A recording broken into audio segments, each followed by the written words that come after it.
இதயம் சம்பந்தப்பட்ட பிரச்சனைகளுக்கு முக்கியமா இதயம் பலமாக இருக்கிறதுக்கு இதயம் பலமாக இருப்பதற்கு என்ன செய்யலாம்? பொதுவாக இதுல சிஏடி அப்படின்னு சொல்லக்கூடிய கொரோனரி ஆர்டரி டிசீஸ், நம்ம இதயத்திற்கு சப்ளை பண்ணக்கூடிய இரத்த நாளங்கள்ல பிளேக்ஸ் ஏதாவது படிஞ்சிருந்தா, ஏதாவது நமக்கு அடைப்புகள் இருந்தாலோ, இது கொழுப்பா இருக்கலாம், இல்லை கால்சியம் படிமங்களாக இருக்கலாம், நம்ம உடல்ல இருக்கக்கூடிய டாக்ஸின்ஸ் இரத்த நாளங்கள்ல படிஞ்சு இதய தசைகளை நமக்கு இந்த மாதிரி நிறைய விஷயங்கள் ஒவ்வொருத்தருக்குமே இருக்குங்க. இப்போ பெரும்பாலும் நிறைய பேர் பார்த்தீங்கன்னா, நான் இதுக்கு முன்னாடி சர்ஜரி பண்ணியிருக்கேங்க, ஸ்டென்ட் ஃபிக்ஸ் பண்ணியிருக்காங்க, பைபாஸ் பண்ணியிருக்கேன், என்னன்னு கேட்டால் இந்த ஹார்ட்டில் இருக்கக்கூடிய பிளாக் தான் சொல்லுவாங்க. ஹார்ட்டில் பிளாக் வர்றதுக்கு யார் யாருக்கெல்லாம் வாய்ப்பு, எல்லாமே நீங்கள் கரெக்டாக ஃபாலோ பண்ணிட்டு வாங்க. சரி, அப்போது பேசிக்காக சித்த மருத்துவத்தில் பயன்படுத்தக்கூடிய மூலிகைகள் ஏதாவது இருக்கா அப்படின்னு கேட்டிங்கன்னா, நிறைய மூலிகைகள் இருக்குங்க.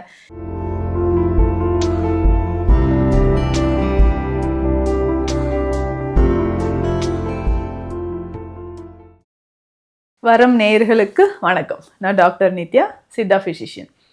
இதயம் சம்பந்தப்பட்ட பிரச்சனைகளுக்கு முக்கியமாக இதயம் பலமாக இருக்கிறதுக்கு என்ன செய்யலாம்? சித்தர்கள் நமக்கு நிறைய மருந்துகளை சொல்லியிருக்காங்க.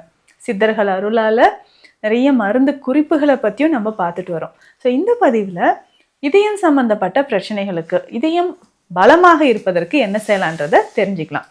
நம்ம clinic Deekshalayam Siddha health care, Adambakkam, Chennai. இதயம் பலமாக இருப்பதற்கு சில வழிமுறைகள் இருக்குங்க. பொதுவாக நிறைய பேருக்கு இந்த பால்பிட்டேஷன் அப்படின்ற ஒரு பிரச்சனை இருக்கும். படபடப்பு, அப்படியே நார்மலாக நடந்து போகிறோங்க, அப்படியே மூச்சு வாங்கி படபடப்பாக இருக்குது அப்படின்னு சொல்கிற ஒரு கண்டிஷன் இருக்கும். ஸோ இதை தாண்டி பார்த்தோம்னா இந்த படபடப்போடு சேர்த்து லேசான ஒரு மயக்கம் வர மாதிரி இருக்குது, தலையில் ஒரு கிறுகிறுப்பு வருது அப்படின்னு சொல்லுவாங்க. இல்லை நடக்கும்போதே எனக்கு பேலன்ஸ் மிஸ் ஆகுது, நார்மலாக எனக்கு எப்போவுமே மைல்டாக ஒரு செஸ்ட் பெயின் இருந்துக்கிட்டே இருக்குது, எனக்கு பயமாக இருக்குது, இப்படியெல்லாம் சொல்கிறீங்க. இந்த இதயம் பலமாக இருப்பதற்கு என்ன செய்யலாம்?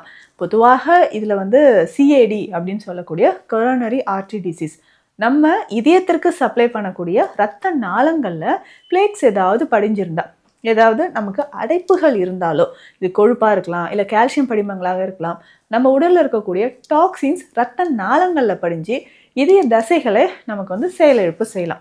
இதுவே தான் நம்ம ஹார்ட் ஃபெயிலியர் அப்படின்னு சொல்கிறது. ஹார்ட் ஃபெயிலியர்னால் அதோடைய பம்பிங்கில் வேரியேஷன் நடக்கிறது.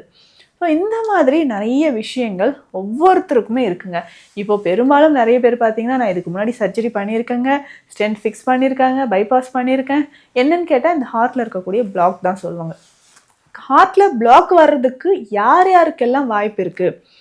உங்களுடைய உடல் எடையை முதல்ல கவனிங்க. ஸோ உடல் எடை அதிகமாக இருக்கக்கூடிய நபர்களுக்கு இதயம் சார்ந்த பிரச்சனைகள் வர வாய்ப்புகள் இருக்குது.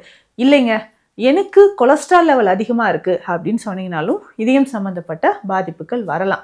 அதற்கு அடுத்ததாக கல்லீரல் சம்மந்தப்பட்ட பிரச்சனைகள் இருந்தாலோ, நீங்கள் அதிகமாக ஆல்கஹால், ஸ்மோக்கிங், ஸ்ட்ரெஸ், டிப்ரெஷன் இந்த மாதிரி விஷயங்கள் அதிகமாக இருந்தாலோ, இரவு சரியான உறக்கம் இல்லாமல், அதோடு சேர்த்து அசைவ உணவுகள் நிறைய சாப்பிட்றவங்க, எனக்கு டெய்லி நான்வெஜ் இருக்கணும் அப்படின்னு சொல்கிறவங்க, ஆனால் ஃபிசிக்கல் ஆக்டிவிட்டீஸே இல்லாமல் இருக்கும். ஸோ உடல் உழைப்பே இல்லை, ஆனால் நான் நல்லா ருசியாக நான்வெஜ் நல்லா சாப்பிடுவேன், டீப் ஃப்ரை பண்ணது ஆயில் ஐட்டம்ஸ் எல்லாம் சாப்பிட்டுப்பேன் அப்படின்னு சொன்னீங்கன்னா, கண்டிப்பாக உங்களுக்கு ஹார்ட் ஃபெயிலியர் வர்றதுக்கு வாய்ப்புகள் அதிகங்க.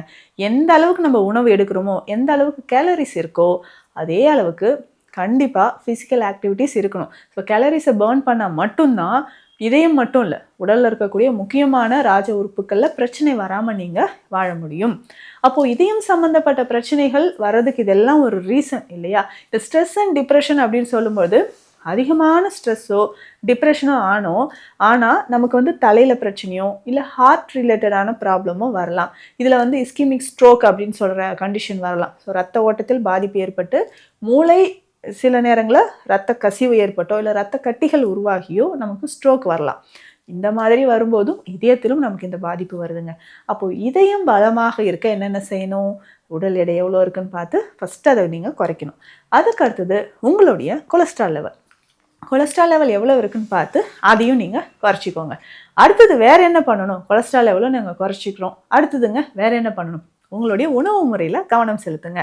நிறைய கொலஸ்ட்ரால் இருக்கக்கூடிய உணவுகள், சீக்கிரமாக டைஜஷன் ஆகாத ஃபுட்ஸு, அதுக்கப்புறம் மாவுச்சத்து கார்போஹைட்ரேட்ஸு நிறைய சாப்பிட்றேன், அதையும் நீங்கள் சேஞ்ச் பண்ணிக்கோங்க. அதுக்கப்புறம் இரவு உறக்கம் ரொம்ப முக்கியம். ஸோ இது எல்லாமே நீங்கள் கரெக்டாக ஃபாலோ பண்ணிட்டு வாங்க. சரி, அப்போது பேசிக்காக சித்த மருத்துவத்தில் பயன்படுத்தக்கூடிய மூலிகைகள் ஏதாவது இருக்கா அப்படின்னு கேட்டிங்கன்னா நிறைய மூலிகைகள் இருக்குங்க. இதயத்தை காப்பதற்காக சித்தர்கள் சொன்ன நிறைய மூலிகைகள் இருக்குது. முதல்ல ஒன்று ஒன்றா பார்க்கலாம். ஸோ என்னென்னா, பெரும்பாலும் இன்றைக்கி நிறைய பேர் கடுக்காய் பயன்படுத்துவீங்க இல்லையா? கடுக்காய் வந்து இதயத்திற்கு ரொம்ப நல்லது, அதனுடைய துவர்ப்பு சுவை. ஸோ கடுக்காய் மட்டும் இல்லைங்க, நம்ம உடலில் இருக்கக்கூடிய பல பிரச்சனைகளை தீர்ப்பதற்கு கடுக்காயோடு சேர்த்து மாசிக்காய், தாண்டிக்காய் இதையுமே நம்ம பயன்படுத்தலாம். ஸோ மாசிக்காயும் வந்து பார்த்தோம்னா நல்ல துவர்ப்பு சுவை இருக்கக்கூடியது. ஸோ இதயம் சம்மந்தப்பட்ட பிரச்சனை இருக்கிறவங்க மாசிக்காய் சூரணம் நம்ம குடிக்கலாம். இதுலேயே நம்ம கிளினிக்கில் ஸ்பெஷலாக மாசிக்காய் சத்து கஷாயம் நம்ம கொடுத்துட்ருக்குறோம். ஸோ அந்த அளவுக்கு ரொம்ப முக்கியமான ஒரு கஷாய வகை. ஸோ மாசிக்காய் சத்து கஷாயம் நீங்கள் பயன்படுத்தும்போது உடலில் நிறைய மாற்றங்கள் உங்களுக்கு நடக்குதுங்க. கொஞ்சம் கொஞ்சமாக என்னென்னா, அந்த பேட் கொலஸ்ட்ரால் கரைய ஆரம்பிக்கும். எப்போவுமே நீங்கள் என்ன பண்ணணுன்னா, 2 மாதத்துக்கு ஒரு முறையாவது கொலஸ்ட்ராலில் எல்டிஎல் லெவல் பார்த்துக்கோங்க. இன்றைக்கி எக்கச்சக்கமான நபர்களுக்கு கொலஸ்ட்ரால் அதிகமாக இருக்குது, எல்டிஎல் லெவலும் அதிகமாக இருக்குது. ஸோ அந்த எல்டிஎல் லெவல் அதிகமாக இருக்கக்கூடிய நபர்கள் கொஞ்சம் கவனம் செலுத்தி நீங்கள் பார்த்துக்கணும்.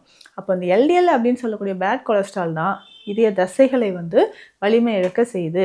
இதய தசைகள் வலிமை இழந்து நமக்கு ஹார்ட் ரிலேட்டட் ப்ராப்ளம்ஸ் வருது.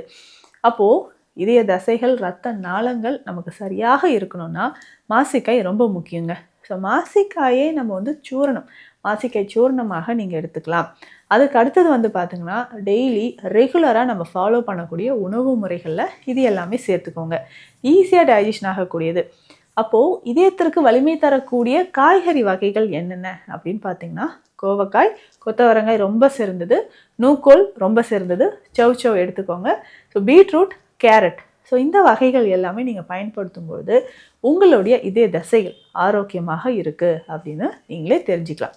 அடுத்து முக்கியமாக இன்னும் சித்த மருத்துவத்தில் இருக்கக்கூடிய மருந்துகள் அப்படின்னு பார்க்கும்போது வெண்தாமரை சூரணம், சர்பகந்தா சூரணம் இதையும் நீங்கள் பயன்படுத்தலாம். ஸோ வெண்தாமரை, சர்பகந்தா இது எல்லாமே காலை இரவு 2 வேளையும் நீங்கள் தண்ணீரில் கலந்து பயன்படுத்தும்போது உடலுக்கு தேவையான அனைத்து வகையான சத்துக்கள் மட்டும் கிடையாது, இதய தசைகளும் நமக்கு பலமாக இருக்கும். ஸோ நம்ம தொடர்ந்து பல வருடங்களாக இதயம் தொடர்பான பிரச்சனைகளுக்கு, ஸோ உங்களுக்கு வந்து ஹார்ட்டில் பிளாக் இருக்குது அப்படின்னு நீங்கள் கேள்விப்பட்டாலோ, இல்லை ஹார்ட் மசில்ஸை ஸ்ட்ரென்தன் பண்ணணும், இல்லை ஏற்கனவே எனக்கு 2 அட்டாக் வந்திருக்குங்க, ஹார்ட் நல்லா ஸ்ட்ரென்தன் பண்ணணும் அப்படின்னாலும் அதற்கான சித்த மருந்துகள் நம்மக்கிட்ட இருக்குது. ஸோ இது தொடர்பான மருத்துவ ஆலோசனைகளுக்கு ஸ்க்ரீனில் இருக்கிற நம்பருக்கு கான்டாக்ட் பண்ணுங்கள். நன்றி.